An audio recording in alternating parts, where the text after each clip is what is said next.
After my fight with Golovkin, when people saw the inside work I did on Golovkin, they understand that Golovkin is a mid-range fighter. If you're too far away from him, he'll just try to cut you off. If you're too close to him and you smother him and work on the inside and do body work, he's not comfortable. He's comfortable waiting until you're in his wheelhouse. If you look at our fight, after I fought him, people started unlocking the quote-unquote code. Everybody was scared of him, but after I laid into him for a couple of rounds, you had welterweights saying, I'll go fight him. He was no longer the boogeyman. So I think Canelo has what it takes. He's younger, he's faster, and the only style that beats Canelo is boxers who have good footwork and are fast on their feet. No other style gives Canelo problems. Let's not sit here and act stupid. Canelo's a power puncher also, and Canelo's a counter puncher, so he needs you to come to him to be most effective. And Golovkin is no Erislandy Lara or Willie Monroe. He's not going to be on his toes moving. Golovkin's going to be coming straight to Canelo, and he's going to have to pay a big price of a lot of combination punches and body work. And I just don't think he'll be able to handle it. I think after 7 or 8 rounds, we'll just start to see him really slow down.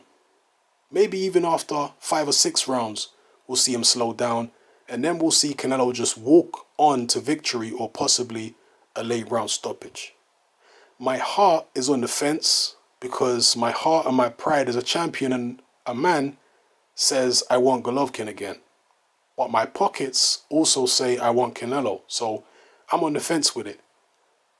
There would be more money in a Canelo fight, but there would be a shot at redemption and to get my own back in a Triple G fight.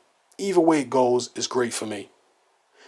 Those are the words of Willie Monroe Jr. Now, I'm sure some of you are already saying Monroe needs to take care of business against Billy Joe Saunders first, and that's far from a foregone conclusion before he can start talking about taking on the likes of Canelo or Triple G. So that's understood, that's noted.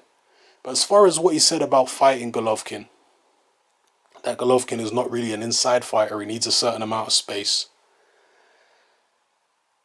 I can see where he's coming from. I've covered this in other videos. I've said that I believe that one of the chinks in Golovkin's armor is when you open up on him, he goes into his shell and he won't throw shots back until you're finished.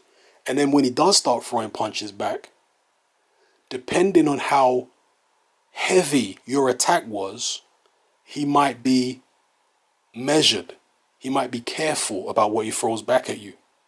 Against Danny Jacobs, when Danny Jacobs opened up on Golovkin late in the fight, Golovkin didn't come roaring back after Danny Jacobs finished his combinations with power shots.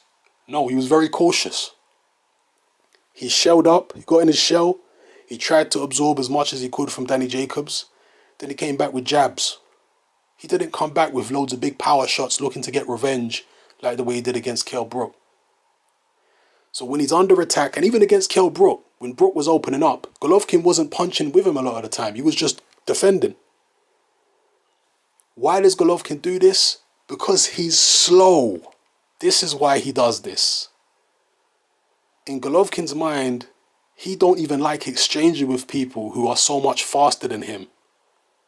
He prefers to cover up. I'll wait for him to finish. Then I'll go after him. I don't want to be getting lit up with shots. Against Willie Monroe it happened. Willie Monroe's only got like 5 knockouts in however many fights. Although I don't believe he was allowing Monroe to hit him, but I don't think he was as worried about exchanging with Monroe or his defense being as tight against Monroe because the shots were not that heavy. And also, when he finally got his chance to retaliate against Monroe, he went for big headshots. He wasn't cautious like he was with Jacobs and only going in with jabs after Jacobs attacked him. So, I do believe that's a chink in Golovkin's armor. If you open up on him, he goes into his shell. We saw it against Monroe. We saw it against Kasim Umar. We saw it against Danny Jacobs, particularly late in the fight. If Canelo opens up, I think Golovkin's going to do the same thing. He's going to go into his shell. Now, whether he retaliates with power shots afterwards is going to be dependent on how hard Canelo's hitting him. If Canelo is hitting him to the point where Golovkin's a little concerned, then Golovkin's going to try to come back with jabs. And he's not going to answer straight back with power punches. Because make no mistake about it, Golovkin has never been in the ring, maybe not even as an amateur, with somebody who is as talented at throwing combinations on the inside as Canelo. He's never faced anything like that. People love talking about Canelo's never faced a puncher on the level of Triple G, and I agree with that.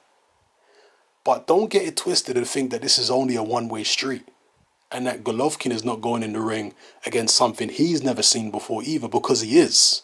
He's never seen this level of combination punching ability. You know, and I do believe, as I said in another video, if Canelo can wear Triple G down, I don't rule out a late round stoppage for Canelo. And again, I'm picking Triple G to win, so don't get it twisted. But would a Canelo stoppage victory late in the fight shock me? No, it wouldn't.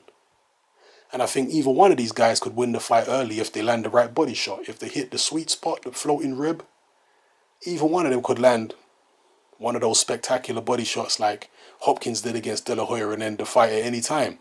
But in terms of headshots, if Canelo's going to win by stoppage, and I do believe it's possible, he's going to need to wear Golovkin down over many rounds and then late in the fight really open up on him and hit him with a lot of clean headshots to either eventually make him go down or force the referee to jump in and stop it. And because there is such a huge gap in terms of hand speed in this fight, and I cannot emphasize how huge the hand speed gap is, the only way that Golovkin can really neutralize the hand speed gap is by boxing long and using his jab. That will neutralize a lot of Canelo's speed. But as soon as Golovkin, if he comes in close, like he likes to do with a lot of opponents, and tries to exchange on the inside, there is going to be a massive hand speed gap. When Canelo goes full throttle and opens up, it's night and day in terms of speed. And in them situations there, I'm telling you now, Golovkin is going to shell up. He's not going to try and punch that much with Canelo.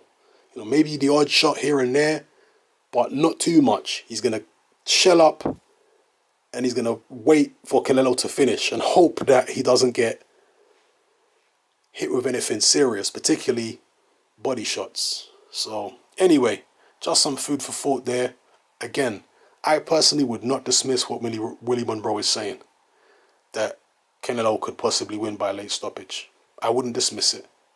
I'm picking Triple G, but I do not see Canelo winning by late stoppage as a ridiculous scenario at all. Not at all. Yeah? If Canelo can hit him consistently enough and wear him down, he can stop him. It's been done many times in boxing. Guys who don't get stopped, getting stopped by the most unlikely of people. It happens. Evander Holyfield was the first guy to drop Ray Mercer. Ray Mercer had been in the ring with Tommy Morrison. Way bigger puncher than Holyfield. Morrison hit Ray Mercer with everything but the kitchen sink, and he couldn't put him on the floor. Lennox Lewis hit Ray Mercer with everything but the kitchen sink and couldn't put him on the floor. But along comes Holyfield, and he manages to drop Mercer. So, and Mercer, you know, as I say, Holyfield can't hit as hard as Lewis or Morrison.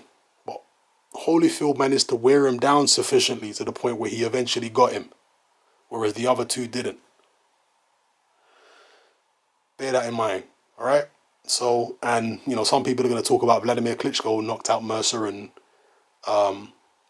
Shannon Briggs and all these other. Look, those guys knocked him out when Mercer had already had the operation on his neck, because he had a nerve injury in his neck from the Lennox Lewis fight. That's how much hard shots Lewis hit Mercer with. He actually damaged the nerve in Mercer's neck. And Mercer eventually had to have surgery on his neck to correct that nerve damage. And after he had that surgery, his famed punch resistance was gone. And then everybody was hurting Mercer after that, after he had that operation in his neck. Look it up. I ain't making this stuff up. Right? Look it up. Prior to that surgery, the guy had this iron jaw. After the surgery, he was getting hurt a lot. So, anyway, let me know what you think about Willie Monroe's words here, and the possibility of Canelo stopping Triple G late or just winning in the manner that Willie Monroe described. Let me know how you feel about it in the comment section, people. It's happening. I'm out.